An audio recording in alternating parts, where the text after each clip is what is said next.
Welcome back to Android's Q&A. My name is Jayce, and this is where we try and deal with your most pressing Android issues, like security. Now, we all know the crazy NSA is listening to your phone calls, reading your texts, and there's little the average person can do about it, unless, of course, you're also prepared to be a little crazy to protect yourself. Wait a minute. Getting a signal. Hollywood!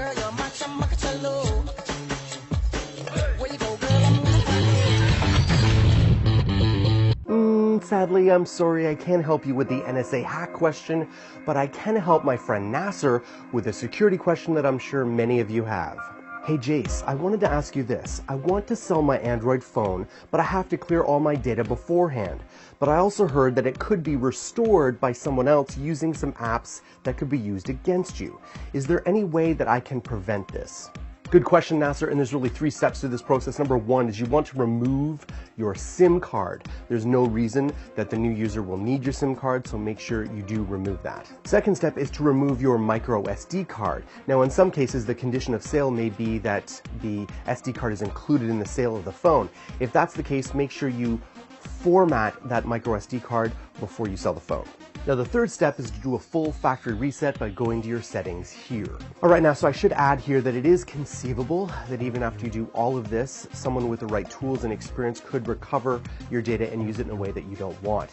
So to add another level of security, you could add Android encryption. So you can go to the settings and security tab and add that. That will take some time, but it will add a level of assurance. And the second and probably most simple thing is just to vet the person you're passing the phone on to. If you're selling it to someone you know or giving it to someone you know, you're much less likely to have a problem with that data in the long run. Good luck, Nasser. Moving on to a secret Twitter app just for tablets. Hey Jayce, remember when the Note 10.1 2014 came out? And it came with a tablet-optimized Twitter app, and it was said that this app would then come out to the Play Store for the general public by the end of 2013. Well, it's 2014 now, and there's no Twitter for tablets. When do you think this is coming out?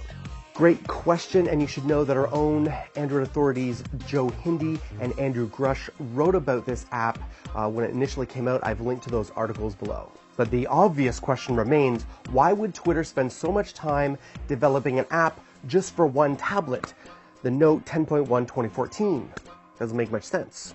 Well, Twitter is not just developing a Twitter app for Android tablets, they're specifically designing the app to play really nice with the Note's ability to use multifunction windows and use that S Pen to draw on photos and send them directly to Twitter. But there is no news or rumors as of yet as to when that will be released. Obviously, they're late. Hopefully sooner rather than later. Moving on to a question regarding mobile payment wars.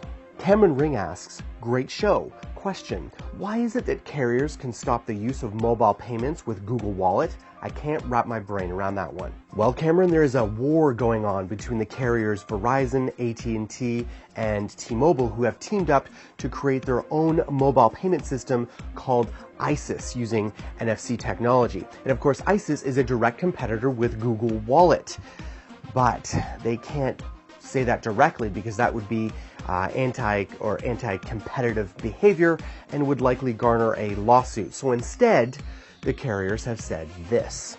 Google is free to offer its Google Wallet application in a manner that doesn't require integration with the secure element. Now, the secure element that the carriers are talking about here is a tamper-resistant platform that allows your phone to secure confidential data, like your credit card information, for example. But here's the kicker.